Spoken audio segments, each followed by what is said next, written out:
Deus me fez pensar muito em Jó, naquilo que aconteceu na vida de Jó. E eu queria ministrar com vocês nessa noite sobre isso. Mas antes da gente ler o texto, eu queria resumir um pouquinho a vida de Jó para vocês, porque talvez nem todos têm na mente, né, essa história bíblica. Jó é um livro da Bíblia, ele está ali antes do livro de Salmos, ele tem 42 capítulos, então ela é uma história um pouco longa, e talvez a gente não conheça tudo, mas dá para a gente resumir, para que vocês possam depois me acompanhar nos processos de mudança que Jó vivenciou. Então Jó, embora ele esteja ali no meio da Bíblia, próximo ao livro de Salmos, segundo os estudiosos, Jó teria vivido mais lá próximo à época de Abraão, lá na época dos patriarcas, no início da narrativa bíblica. É nesse período que Jó viveu. E Jó ficou conhecido como alguém que passou por uma prova muito grande e teve muita paciência. A gente começa lendo o livro de Jó, sabendo que Jó é um homem próspero, é um homem que tem uma família, ele tem 7 filhos, 3 filhas, ele tem muito gado, ele é alguém que teme a Deus, ele é alguém que honra a Deus, e a gente fica sabendo no início do livro que Satanás se apresenta diante de Deus e diz para Deus: sabe por que Jó te ama e te honra? Porque ele tem tudo na vida. Tira essas coisas de Jó, para a gente ver se Jó realmente ama. E Deus dá essa permissão, e Satanás primeiro vai e tira todas as coisas de Jó. Numa sequência de fatalidades, vêm povos de outras regiões, roubam os rebanhos, matam os funcionários, as pessoas que trabalhavam para Jó, naquela época eles viviam em fazendas, né? Então ele perde todos os seus rebanhos, que era a fonte da riqueza, ele perde os seus funcionários, as pessoas que trabalhavam para ele, os seus filhos estavam fazendo uma festa, todos na casa do irmão mais velho, e acontece um vento muito forte, derruba aquela casa e todos os filhos morrem. Tudo isso acontece num dia só. E diz o texto bíblico que Jó, ele quando recebe essa notícia, ele diz: o Senhor Deus, o Senhor deu, o Senhor o tomou, louvado seja o nome do Senhor. Ele toma uma decisão de não questionar a Deus, de não amaldiçoar Deus, e ele entende que Deus é soberano. E diz o texto que Satanás volta a se apresentar diante de Deus e diz a Deus: tudo bem, nós tiramos tudo de Jó, ele continua te honrando, mas me permita tocar nele. E Deus dá essa permissão. E a gente sabe que até para o diabo agir, ele precisa da permissão de Deus. E aí agora, Satanás toca na vida de Jó, e Jó fica coberto por chagas, por feridas, e diz o texto que ele rasga suas roupas. Essa era uma atitude que eles tinham para mostrar assim a dor que eles estavam sentindo. Ele se coloca em cima de cinzas, diz o texto que ele pega um caco de cerâmica para coçar as suas feridas, e ali Jó agora se encontra num estado de profunda calamidade. Diz o texto, segue o texto dizendo que alguns amigos vêm visitar Jó, vê aquela situação tão difícil, e esses amigos, são 3 amigos, eles começam depois a falar com Jó. Mas eles têm um discurso muito duro. Eles dizem, de forma resumida, porque são vários capítulos esse discurso dos amigos, mas resumindo, a palavra deles quase sempre é assim: Jó, isso que aconteceu com você é porque você pecou. Você precisa confessar os seus pecados, porque Deus pune os pecadores. E Jó começa a se justificar diante de Deus, dizendo: mas eu não tenho pecados. Eu sempre fui um homem justo, eu sempre fiz tudo aquilo que agradava a Deus. Eu não sou esse pecador. Por que Deus está me castigando desse jeito? E assim vai passando vários capítulos nesses discursos, cada amigo fala por sua vez. No final se levanta um 4º amigo, o mais jovem, e ele começa a mudar um pouco esse discurso. Ele muda esse foco de que o sofrimento na vida da gente é punição por causa de pecados. Esse 4º amigo, chamado Eliú, ele vai dizer que muitas vezes o sofrimento vem para nos aperfeiçoar. Ele começa a ajustar um pouco nisso, esse discurso. E por fim, Jó, que estava questionando e dizendo: eu quero inquirir Deus. E no final, então, Deus começa a falar diretamente com Jó. E começa a perguntar para Jó, né, se Jó estava lá no princípio, quando ele havia criado o mundo, e Deus vai desenhando toda a sua soberania, e Jó tem uma experiência profunda de conhecer a esse Deus que ele não conhecia, de falar face a face, e ele se arrepende das suas falas equivocadas. Então eu quero que você me acompanhe agora, a gente vai ler um texto, então, do livro de Jó. Então é um livro antes do livro de Salmos. É um livro, talvez, que poucas vezes a gente vai a ele. O último capítulo de Jó, Jó 42. A gente vai ver agora, então, o final dessa história, e depois a gente vai tirar algumas lições daí. Jó 42. E a gente vai ler do versículo 1 até o versículo 10, por enquanto.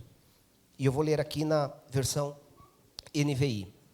Diz assim: Então Jó respondeu ao Senhor. Depois de Deus falar com Jó, então agora a gente vai saber a resposta de Jó. É o último capítulo do livro que conta a história dele. E ele começa no versículo 2 dizendo: Jó, sei que podes fazer todas as coisas. Ele diz a Deus: nenhum dos teus planos pode ser frustrado. Tu perguntaste: quem é esse que obscurece o meu conselho sem conhecimento? Certo é que falei de coisas que eu não entendia, coisas tão maravilhosas que eu não poderia saber. Tu disseste: agora escute, isso é Deus falando, e eu falarei. Vou fazer-lhe perguntas, e você me responderá. E Jó volta a dizer: meus ouvidos já tinham ouvido a teu respeito, eu te conhecia de ouvir falar, mas agora os meus olhos te viram. Por isso eu menosprezo a mim mesmo e me arrependo no pó e na cinza. Depois que o Senhor disse essas palavras a Jó, disse também a Elifaz de Temã, é um daqueles amigos que estava incriminando Jó, dizendo que ele era pecador. E Deus diz agora a esse amigo: eu estou indignado com você e com os seus dois amigos, pois vocês não falaram o que é certo a meu respeito, como fez meu servo Jó. Vão agora até meu servo Jó, levem 7 novilhos e 7 carneiros, e com eles apresentem holocaustos em favor de vocês mesmos. Meu servo Jó orará por vocês, eu aceitarei a oração dele, e não lhes farei o que vocês merecem, pela loucura que cometeram. Vocês não falaram o que é certo a meu respeito, como fez meu servo Jó. Então Elifaz de Temã, Bildade, que é o outro amigo, e Zofar fizeram o que o Senhor lhes ordenara, e o Senhor aceitou a oração de Jó. Depois que Jó orou por seus amigos, o Senhor o tornou novamente próspero, e lhe deu em dobro tudo o que tinha antes. Até aqui. Algumas versões dizem que Deus mudou a sorte de Jó. A ideia é esta, né? Deus, ele muda novamente a vida de Jó, o tornando próspero novamente. Então a gente vê, mesmo que de maneira muito rápida e resumida, que a história da vida de Jó, e se vocês tiverem curiosidade, e depois em casa vocês forem ler este livro, é muito claro para nós que, assim, o Jó, que é apresentado no capítulo 1, no início da história, é totalmente diferente do Jó do capítulo 42, no final da história. Jó experimentou mudanças na vida dele, profundas, no meio desses 42 capítulos, no meio dessa história toda. Ele experimentou mudanças. E é daí que a gente vai tirar lições para a vida da gente nessa noite. Algumas pessoas, elas estão sempre reclamando da vida, né? Que as coisas não acontecem, que nada muda, Mas muitas coisas, próximo slide, muitas coisas elas só vão mudar quando a gente mudar primeiro. Porque as mudanças que ocorrem fora, elas primeiro ocorrem dentro. E é isso que a gente vai ver bastante aqui na vida de Jó. Mas antes da gente entrar, então, agora na aplicação prática da vida de Jó, os passos que ele deu para essa mudança, ou que lições a gente pode tirar da vida dele para essas mudanças, a gente pode se perguntar nessa noite: mas o que eu preciso mudar? Será que eu também preciso mudar como Jó? E eu listei algumas coisas, por exemplo, que a gente precisa mudar. Hábitos e costumes destrutivos, que talvez a gente foi adquirindo ao longo da nossa vida.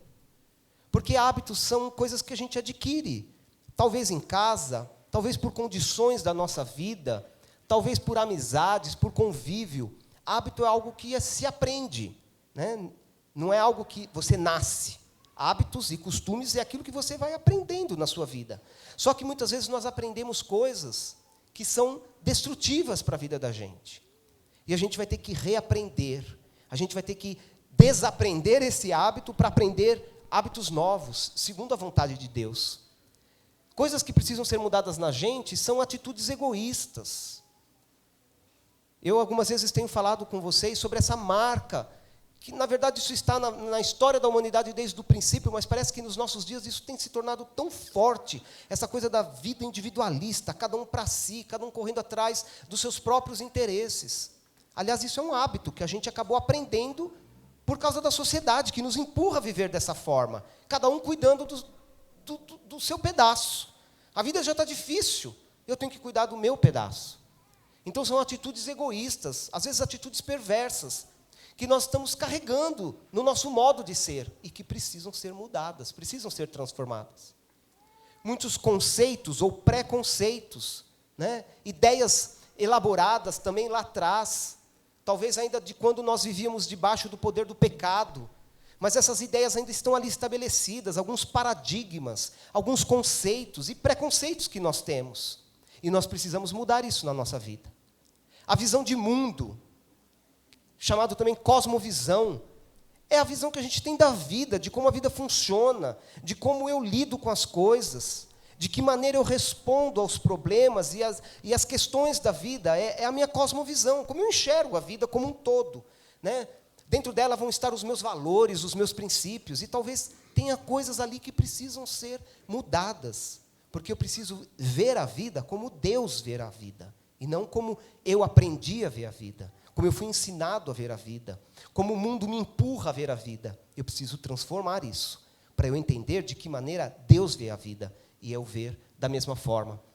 Talvez são vícios, e quando a gente fala em vícios, a gente pensa só muitas vezes, né, é o cigarro, a bebida ou uma droga, mas há muitos vícios na vida da gente. Também são coisas aprendidas e que precisam ser modificadas, transformadas.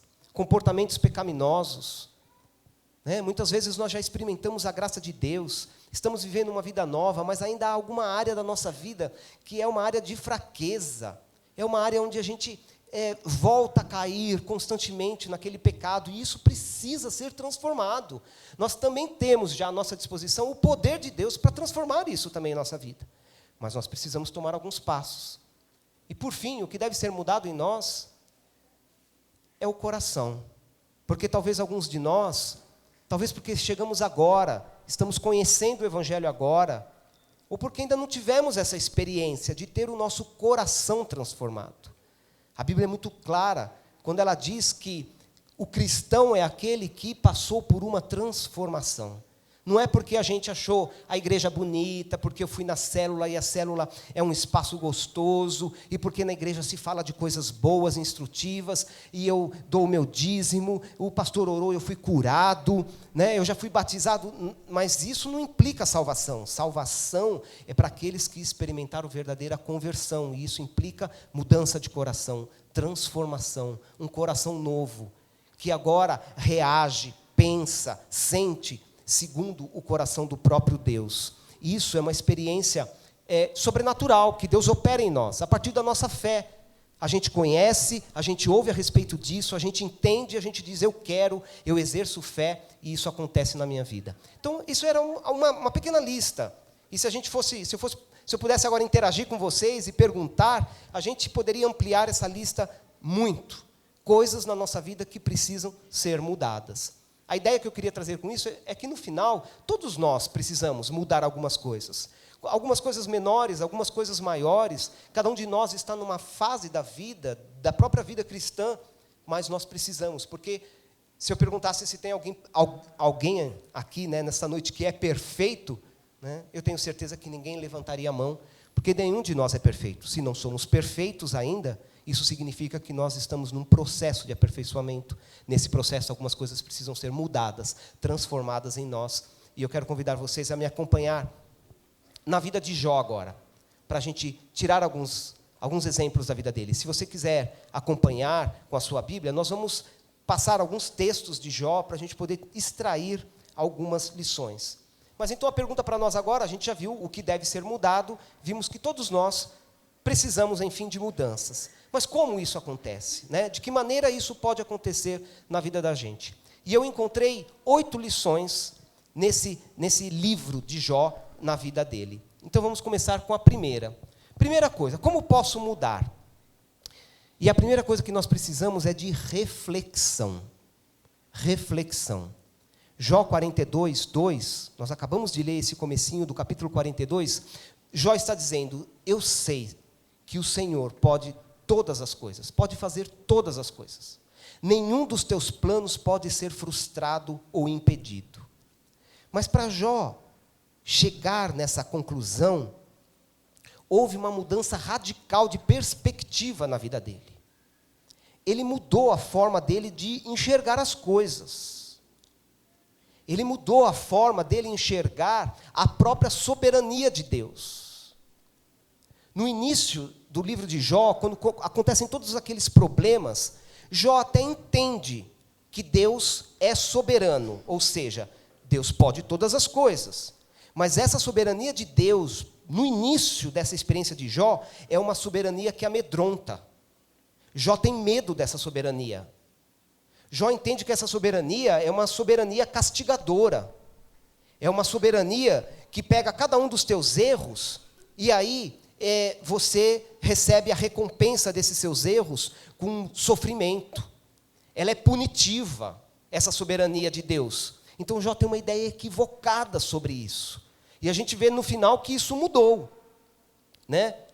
E o interessante é que quando ele percebe essa mudança, quando Jó faz essa declaração, que é bastante conhecida de nós, esse versículo, né? Eu sei que tudo pode, Senhor. Nenhum dos teus planos pode ser impedidos. Mas quando Jó faz essa declaração, nada mudou na vida dele. Ele ainda está doente. Ele está naquela condição de quem perdeu todos os seus bens e de quem perdeu todos os seus filhos. Não houve mudança nas coisas exteriores para que uma mudança interior acontecesse na vida dele. Vocês entenderam quando eu disse que as mudanças elas começam aqui dentro, depois elas vêm para fora, depois elas acontecem aqui fora. Jó teve que experimentar primeiro uma mudança dentro dele. Então, os fatos não mudaram. Deus não mudou. Deus continua o mesmo. Se Deus continua o mesmo e os fatos não mudaram, então fica claro para a gente que quem mudou nessa história foi Jó. Foi a maneira dele enxergar todo esse processo. Ele já começa esse capítulo 42 quebrantado, demonstrando que agora ele tem uma nova compreensão de Deus. Antes ele estava brigando, questionando. Agora ele está reconhecendo essa soberania de Deus. Sua mente mudou. A mente de Jó mudou. A cosmovisão, lembra que eu falei essa palavra meio estranha para nós? Mas essa visão de vida, como ele encara a vida, agora mudou. Ele já está encarando a vida de uma outra forma. De uma outra forma. A teologia dele muda. A forma como ele vê Deus muda. Mas essa mudança de mente, ela foi determinante para a mudança dos fatos. Mas veja comigo, gente. Toda essa mudança, a gente está falando que Jó mudou a mente dele, mudou o jeito dele enxergar a vida, ele entendeu agora como que é a soberania de Deus. Como é que essas coisas mudam? Nós estamos falando muito de mente, nós estamos falando de conceitos, de leituras da vida. Isso tudo precisou de muita reflexão. Porque Jó só chegou nisso no capítulo 42. Então ele passou 41 capítulos refletindo sobre tudo aquilo que estava acontecendo na vida dele. Todos aqueles discursos, tudo que ele ouve dos amigos, tudo aquilo que ele mesmo fala, tudo aquilo que ele expõe da sua dor, dos seus sentimentos, o que ele vai ouvir da sua esposa, que é uma personagem que daqui a pouquinho a gente vai observar melhor, tudo aquilo vai fazendo Jó refletir. Por fim, ele ouve o último amigo, o quarto amigo, e depois ele ouve o próprio Deus. Tudo isso leva Jó a um processo de reflexão. E esse é o primeiro ponto para a gente entender. Se nós queremos mudança na vida da gente, nós precisamos refletir. E sabe qual é o problema? É que a gente desaprendeu a refletir. É um tipo de exercício que nós não fazemos mais, porque refletir leva tempo. E nós somos a geração que não tem tempo. Nós somos a geração do fast, do rápido. Eu quero agora.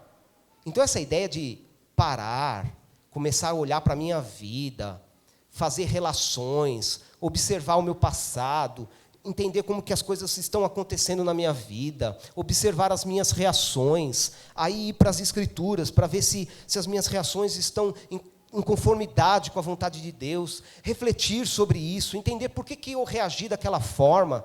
Poxa, naquela situação, eu reagi de uma forma que eu não queria ter reagido. Por que será que eu reagi dessa forma? Buscar lá dentro de você as questões, os problemas, para que você possa apresentá-los a Deus e ser curado por Deus, e ser mudado por Deus. Porque Deus está diante de nós hoje, dizendo assim, o que você quer que eu mude em você? Eu tenho todo o poder, Deus diz. Né? Nós acabamos de ver a declaração de Jó. Eu sei que tudo podes, mas Deus pergunta, e você quer que mude o quê? E você fala... eu não sei bem o que eu quero que mude. Para a gente saber o que tem que mudar em nós, eu vou precisar desse processo de reflexão. Eu preciso entender os processos da minha vida, meditar nisso. Né? E nós somos hoje, infelizmente, né, instigados a produzir e a consumir e a viver nesse ritmo de vida muito rápido. Então nós precisamos reaprender, abrir espaço na nossa vida, parar de vez em quando, para um momento de reflexão. Talvez a gente não saiba fazer isso sozinho. Chame um amigo que te conhece muito bem. Chame uma pessoa que te acompanha, um discipulador, e faça esse exercício. Me ajude aqui a pensar a minha vida. Me ajude aqui a reavaliar as coisas. Me ajude a refletir sobre como eu tenho levado a minha vida, para que eu possa identificar com clareza aquilo que não vai bem e aquilo que precisa ser mudado. Então, esse é um primeiro passo que a gente pode aprender aqui com a vida de Jó. Ele precisou de muita reflexão para chegar nesse final da vida dele, mudando toda a forma que ele pensava e encarava a vida. Precisamos de reflexão. É um ingrediente que a gente precisa ter na vida da gente para a gente poder mudar. Essa é a nossa parte. Né? Deus tem todo o poder para mudar o que for preciso. Nada é impossível, diz a palavra de Deus. Mas nós precisamos saber o que precisa ser mudado. Segunda coisa, não ouça. E aí a gente vai descobrir a outra personagem, que é a esposa de Jó. Porque quando toda aquela tragédia acontece, depois dele perder os bens, depois dele perder os seus filhos, depois dele estar naquela condição de ter o corpo coberto por chagas. E aqui a gente não vai julgar a esposa de Jó, porque imagine a situação dela também. Era um momento de calamidade, era um momento de muita dificuldade naquela família. E num momento de profunda dor, e talvez não sabendo lidar com essa dor, mas a esposa de Jó chega ao ponto de virar para ele e dizer, sabe o que você deveria fazer? Você deveria amaldiçoar Deus e morrer, porque não resta mais nada para você fazer. Mas aí, a resposta de Jó está lá em Jó 2, esse é o texto de 2:9, né, que está sendo projetado. Então sua mulher lhe disse, você ainda mantém a sua integridade, né? Amaldiçoe a Deus e morra, Mas lá em Jó, no capítulo 2 e no versículo 10, a resposta de Jó é a seguinte, você fala como uma insensata, aceitaremos o bem dado por Deus e não o mal? E em tudo isso Jó não pecou com os seus lábios. Então nesse ponto, que eu tirei para mim de lição é o seguinte, não ouça. Não ouça o quê? Não ouça as pessoas que vêm até você para dizer, a vida é assim mesmo. Nada vai mudar. As coisas, elas são desse jeito. A tendência, inclusive, é piorar. Não vale a pena ser fiel a Deus. Não sei se alguns de vocês já ouviram vozes assim, quando às vezes algumas coisas não vão bem na sua vida e pessoas se levantam para dizer, e aí, você vai todo dia lá na igreja, você diz que serve a Deus, e por que está acontecendo isso na sua vida? São vozes que se levantam para nos levar à derrota. E nós precisamos identificar e distinguir essas vozes. E saber lidar com elas. Há um detalhe, por exemplo, na vida de Jó. Ele soube rejeitar aquela voz, mas ele não rejeitou a sua esposa. E a gente precisa distinguir isso também. A gente não rejeita as pessoas, a gente rejeita, talvez, mensagens que vêm para nós. Porque no final da vida de Jó, a gente vai ficar sabendo que ele vai voltar a ter filhos com essa esposa. Ela ficou ali com ele. Mas naquele momento de desespero, talvez, ela soltou essa frase para ele. Mas ele soube que aquilo não vinha da parte de Deus, que aquilo não ia ajudá-lo nesse processo. Não era isso que ajudaria Jó. E ele colocou isso de lado. Então, nesse processo da nossa vida, daquilo que precisa ser transformado em nós, nós precisamos distinguir coisas que não vêm da parte de Deus e que a gente tem que rejeitar. Não tem que aceitar algumas mensagens de pessoas que dizem, não adianta ficar esperando por mudança. Não adianta esperar que as coisas vão acontecer na sua vida. Não vai acontecer. Né? As coisas só pioram e é o que mais a gente ouve. Então aqui vem uma segunda lição para nós. Uma segunda lição. Nós precisamos distinguir isso. Talvez vocês possam me perguntar assim, mas como é que eu vou perceber quando essa mensagem ou essa frase que eu ouço, essa mensagem que eu estou ouvindo, ela não é de Deus? Então, é por isso que nós precisamos cada vez mais conhecer a palavra de Deus. Conhecer a vontade de Deus para a nossa vida, para que a gente possa reconhecer quando algo não vem de Deus e a gente dizer, eu não aceito isso, eu não quero isso. Né? E a gente vai ver mais para frente outras atitudes de Jó em relação a isso. Então, primeiro, algumas coisas nós não podemos ouvir. Temos que pôr de lado, porque senão isso vai travar a nossa vida. Senão essas coisas vão te roubar a sua esperança, vão roubar a sua motivação. E aí aquelas mudanças que você esperava, ou aquela mudança que você precisa experimentar, ela não vai acontecer. Você está dando ouvidos a vozes que vêm para te desanimar. Né? A mulher dele disse lá, olha, amaldiçoa Deus e morre. E Jó disse, não, para, isso é insensato. Eu não farei isso. E diz o texto que ele nunca pecou com seus lábios nesse sentido contra Deus. Mas aí temos outra dica. Como posso mudar? Ouça. Se por um lado você não deve ouvir, por outro lado você agora deve ouvir. E deve ouvir quem? Esse texto que está aí para vocês na tela, Jó 32:10, é o começo do discurso do quarto amigo de Jó, é quando ele diz, por isso digo, escutem-me, também vou dizer o que sei. Aqui acontece o seguinte, são vários capítulos de Jó, vai haver um debate. Cada um daqueles primeiros 3 amigos, eles falam e Jó retruca em cima e responde, réplica, tréplica, e vai assim esse discurso todo. E como eu falei para vocês, esses primeiros 3 amigos, eles basicamente batem nessa tecla. Sabe, tudo que está acontecendo para você, Jó, é porque você pecou, é porque você pecou, é porque você pecou. Deus é punitivo, é punitivo. E a gente leu já ali no finalzinho, quando Deus vira para esses 3 homens e diz, vocês não falaram segundo a minha vontade. Vocês foram loucos na fala de vocês. E agora, no final, levanta-se o quarto amigo. Ele fica para falar no final por uma questão cultural. Diz o texto que ele é o mais novo de todos eles. E por uma questão de respeito, naquele tempo, a pessoa mais nova, com menos idade, ela é a última a falar. Primeiro falam os mais velhos, porque, teoricamente, são os que têm mais sabedoria e experiência de vida. E, no final, esse quarto amigo se levanta para dizer, bom, eu esperei até agora, porque eu sou o mais novo, mas eu vou agora falar também. E ele fala. E ele coloca esse discurso, e como eu disse para vocês, o discurso dele agora, ele muda essa chave dizendo, não, o sofrimento muitas vezes vem para nos aperfeiçoar, é um processo de Deus para nos tornar melhores.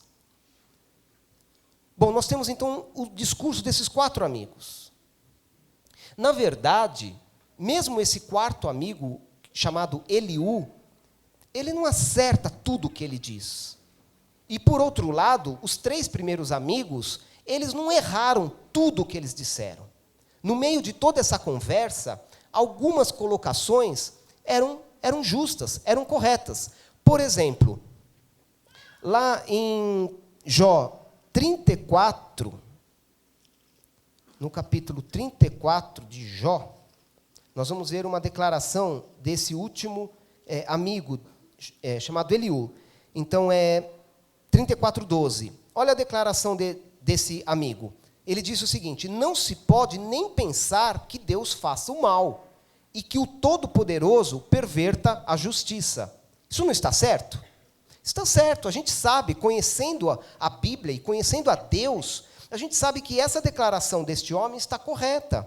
Ele disse, né, que ninguém pode nem pensar, isso não pode passar nem na nossa cabeça, que Deus faça o mal. Porque isso não faz parte da natureza, da identidade de Deus. Deus é amor, Ele não faz o mal. Deus é santo, é justo, Ele não faz o mal. E nem deve passar pela nossa cabeça que o Todo-Poderoso perverta a injustiça, inverta, ou seja, use de injustiça. Então essa declaração é uma declaração certa.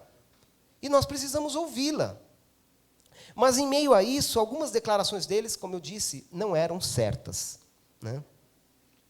Mas aí o cuidado para nós é ouvir. E parece que nós temos uma tendência. Quando alguém vem e fala algo ruim, do tipo, não vai dar certo, está tudo ruim, parece que essas a gente ouve. Mas quando alguém vem para nos exortar, e lembram que exortar é nos lembrar da verdade de Deus para a nossa vida. E aquilo vai nos confrontar, porque nós não estamos acertando alguma coisa. E quando alguém vem para nos exortar, então parece que aquilo nos confronta. Daí a gente não quer. Daí a gente não quer ouvir isso. E aí a gente inverte as coisas. A gente ouve quem não tinha que ouvir e não ouve quem a gente tinha que ouvir. E a gente precisa aprender isso. Quando algumas pessoas chegarem para nós, para nos dizer algumas verdades, nós precisamos, às vezes, parar e refletir sobre isso. A reflexão vem junto aqui também. Eu lembro uma vez de ouvir a história de um pastor já de muita idade. E alguém da equipe dele veio falar que alguém da igreja estava falando algumas coisas, né, fez alguns comentários a respeito desse pastor, e ele havia repreendido a pessoa para dizer, não fale, nem quero te contar, pastor, o que ele disse. E disse que esse pastor virou e falou assim, não, mas, por favor, traga essa pessoa, deixa ele falar, porque pode ser que em algumas coisas ele esteja certo. Olha a humildade deste homem, já de cabelos brancos, dizendo, não, eu quero ouvir. Deixa eu ouvir a crítica. Se ela não tiver fundamento, não me fez mal nenhum. Mas se tiver fundamento, vai me ajudar, vai me abençoar. Eu ainda posso ser mais aperfeiçoado através disso. E nós precisamos adquirir essa humildade para ouvir, para ouvir. Um cuidado, eu vou abrir um parênteses aqui, para a gente ter cuidado. Porque esse livro de Jó tem muito essa questão de expressões que estão certas e não estão certas. E, às vezes, a gente tira um versículo lá de meio de Jó, né, e faz dele uma verdade, mas a gente precisa tomar cuidado. E eu queria que vocês observassem o texto de Jó 22, 28. A gente vai abrir um parênteses aqui, porque esse é um texto muito repetido por nós. Jó 22, 28 é aquele texto que diz o seguinte, determinando tu algum negócio, ser-te-á firme e a luz brilhará em teus caminhos. Na versão NVI diz assim, o que você decidir se fará e a luz brilhará em seus caminhos. Quantos já ouviram esse texto? Quantos já falaram esse texto? É um texto que muita gente usa, né? Diz, determinando você alguma coisa, fique firme, a luz vai brilhar em teus caminhos. Talvez daí venha essa moda do determinar, que a gente ouve muito hoje no mundo gospel. Só que quem disse essa frase foi um dos amigos de Jó, chamado Elifaz. E Deus, lá no final de Jó, diz que ele falou asneiras. Então a gente precisa tomar cuidado. Por isso que é importante a gente considerar o texto bíblico e entendendo esses processos e não ler um versículo de forma separada. Porque eu não posso agir dessa forma, certo? Porque não sou eu que determino. Quem determina tudo é Deus. É lógico que nós podemos fazer planos, mas nós precisamos submeter esses planos à vontade de Deus. Porque a ideia que esse versículo traz é o seguinte, você determina alguma coisa, você estabelece um plano para a sua vida, você fica firme nesse propósito e Deus vai botar luz sobre ele. Deus não tem compromisso com os seus planos. Deus tem compromisso com a vontade dele. Então, esse é um cuidado que a gente precisa ter. E tudo isso para a gente reforçar essa ideia. O que a gente deve ouvir e o que a gente não deve ouvir. Para isso, nós precisamos conhecer a vontade de Deus. Mas nesse processo, então, de mudança, nós precisamos refletir, deixar de ouvir algumas coisas que não cooperam com a gente e ter a humildade de ouvir algumas coisas que vêm para nos aperfeiçoar, para nos levar a essa mudança. Fechando esse processo de entendimento, vem o quarto ponto, que é admita seus erros. Para que a gente possa experimentar mudanças de Deus na vida da gente, as mudanças que a gente quer, a gente precisa admitir os nossos erros. O texto lá de Jó 42:3 diz o seguinte: tu perguntaste, né? Foi Deus que perguntou, quem é esse que obscurece o meu conselho sem conhecimento? Traduzindo numa linguagem mais assim, é como se Deus tivesse perguntado nesse mesmo momento para Jó, quem foi o tolo que questionou o meu modo de agir? Quem foi o tolo? E Jó responde dizendo, certo é que eu falei de coisas que eu não entendia, coisas tão maravilhosas que eu não poderia saber. Jó reconhece os seus erros, ele admitiu os seus erros. Quando Deus perguntou para ele, quem é o doido que está falando essas asneiras? Ele disse, fui eu, Senhor. Eu reconheço, eu disse coisas que eu não entendia. Para a gente experimentar mudanças na nossa vida, nós precisamos admitir os nossos erros, né? Mas admitir os nossos erros com bom senso e serenidade, porque a gente tem que evitar os extremos. Um extremo é a pessoa que fica o tempo todo se justificando, né? Alguém identifica um erro, a pessoa, não, mas não foi minha intenção, não era assim que eu queria ter feito, a minha intenção era boa, você precisa entender, fica só se justificando. O outro extremo dessa atitude é a pessoa que fica só se recriminando. É o que, nossa, tudo que eu faço é errado, tudo que eu faço é errado. Nossa, eu não acerto uma, tudo que eu faço é errado. Não. Vamos colocar a coisa com equilíbrio e bom senso, né? Nós acertamos muitas vezes e às vezes nós erramos. E a gente tem que ver isso com equilíbrio. Nossa, eu errei, me perdoe aqui e vamos tomar as providências para mudar isto, né? Mas admitir os erros é algo que nos ajuda a mudar aquilo que precisa ser mudado na vida da gente, né? O erro de Jó era achar que ele sabia mais que Deus e que Deus não era justo. Mas ele reconheceu o erro dele, né? E mudou. A quinta lição que eu tirei dessa história é: tenha esperança. Tenha esperança. Seja o que você estiver vivendo, o momento que você estiver vivendo, esteja demorando, o tempo que estiver demorando, a mudança que você espera, a transformação, talvez seja em você, talvez seja na tua casa, na tua família, mas não perca a esperança. A vida de Jó não é uma vida trágica, não é difícil tudo que ele viveu, né?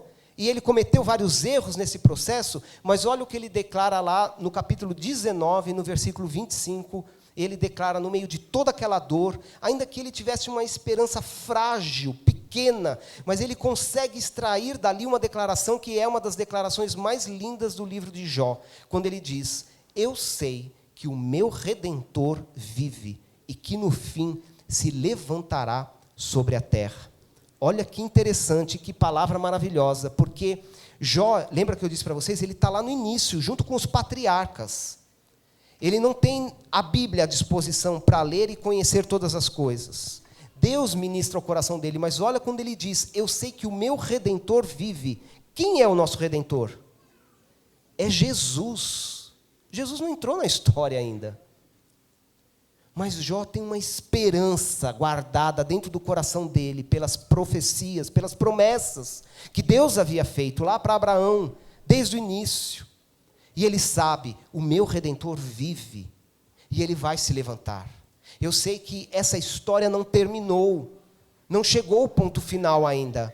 Eu tenho uma esperança, pode ser pequena, pode ser frágil, mas eu vou me apegar a essa esperança, e nós precisamos disso.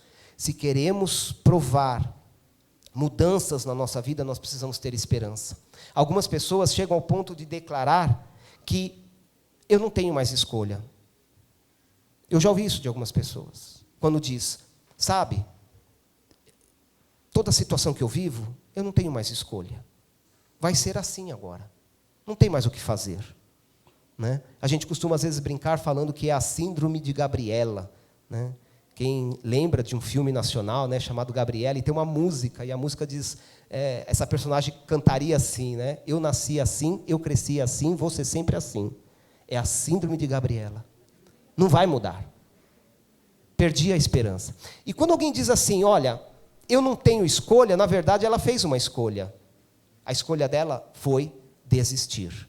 Quando alguém diz, não tem saída para mim, eu não tenho mais escolha, ela fez uma escolha, a escolha dela foi, eu desisti. E nós não podemos agir assim, nós precisamos guardar no nosso coração a esperança. A mudança que eu espero ainda não aconteceu. Esse ainda precisa estar presente nisso, nesses momentos na nossa vida. Ainda não aconteceu, mas vai acontecer. Por quê? Porque eu sei que o meu Redentor está vivo. E Ele vai se levantar sobre esta causa e a mudança vai chegar, vai chegar. Sexta lição que eu tirei. Deixe de ser vítima. No começo, quando tudo isso aconteceu na vida de Jó, é verdade que Jó, ele não amaldiçoou a Deus, mas olha só, ele começa já no capítulo 3, ele diz assim, depois disso Jó abriu a boca e amaldiçoou o dia do seu nascimento.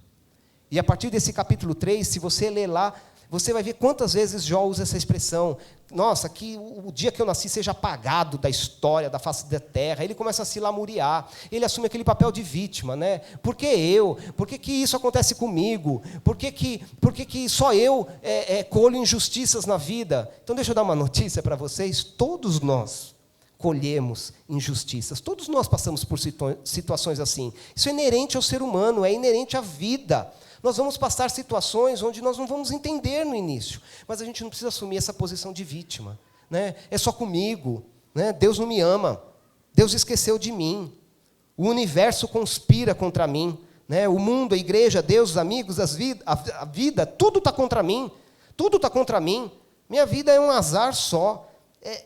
É quando a gente desenvolve aquela autopiedade, né? Ó, como eu sou coitadinho, ó, como eu sofro.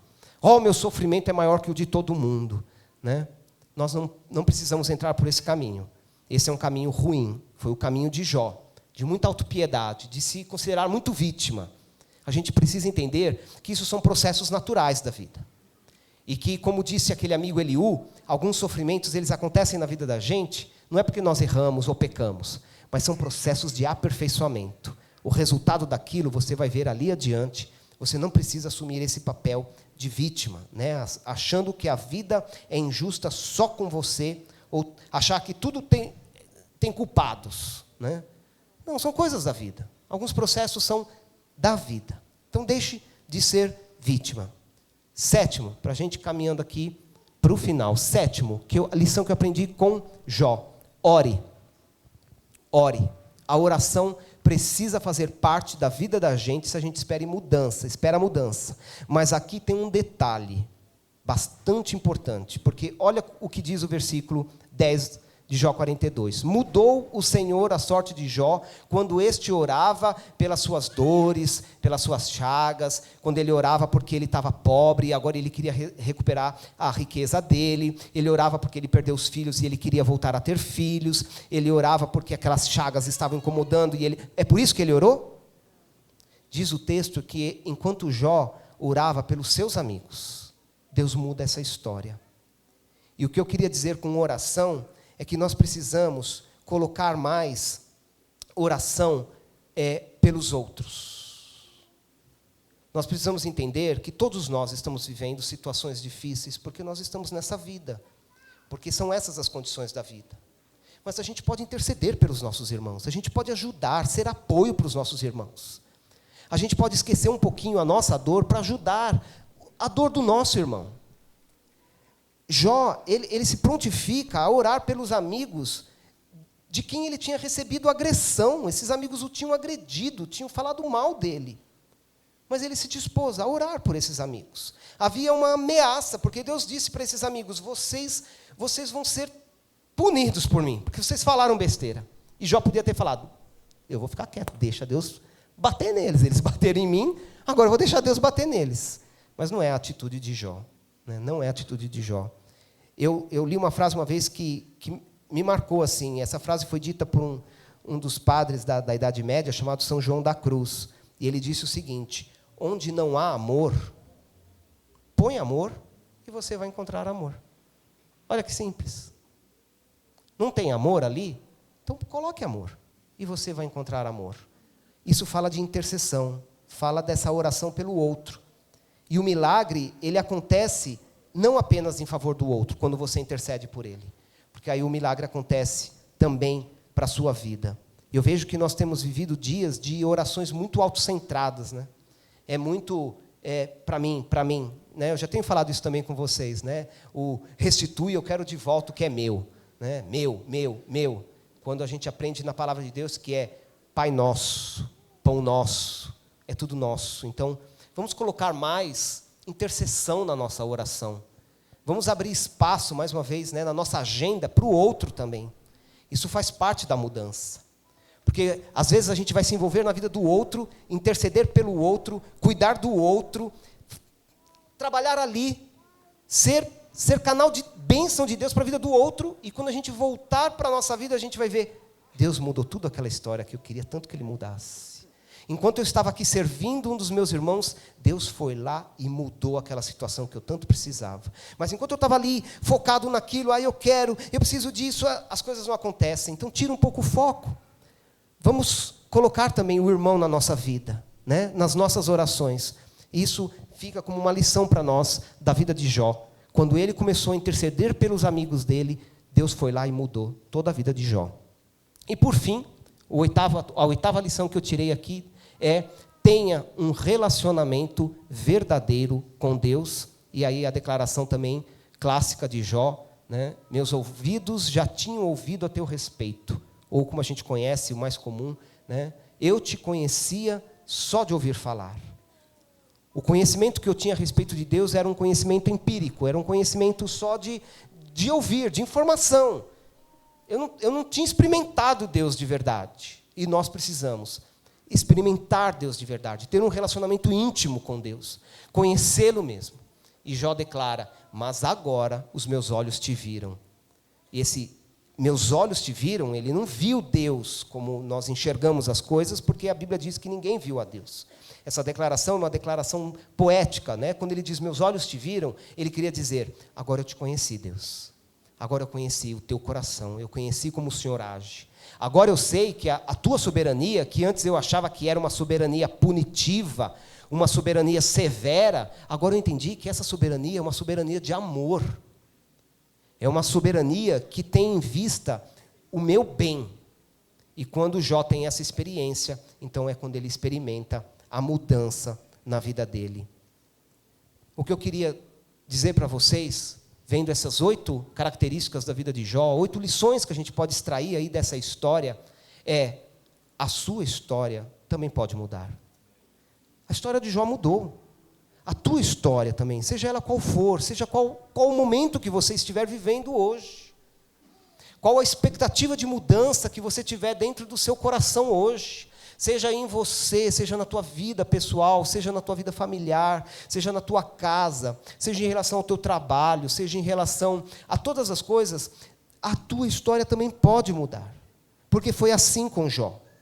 Onde aqueles amigos, onde as circunstâncias parecia que punham um ponto final na vida dele, quando a esposa dele disse para ele: ponha um ponto final na sua vida, Deus foi lá e botou uma vírgula e disse: espera aí, essa história não terminou. E a gente fica sabendo depois lá no final que Jó viveu 140 anos, ele teve filhos, ele viu seus filhos, os descendentes dos seus filhos até a 4ª geração. Ele foi morrer numa idade muito avançada.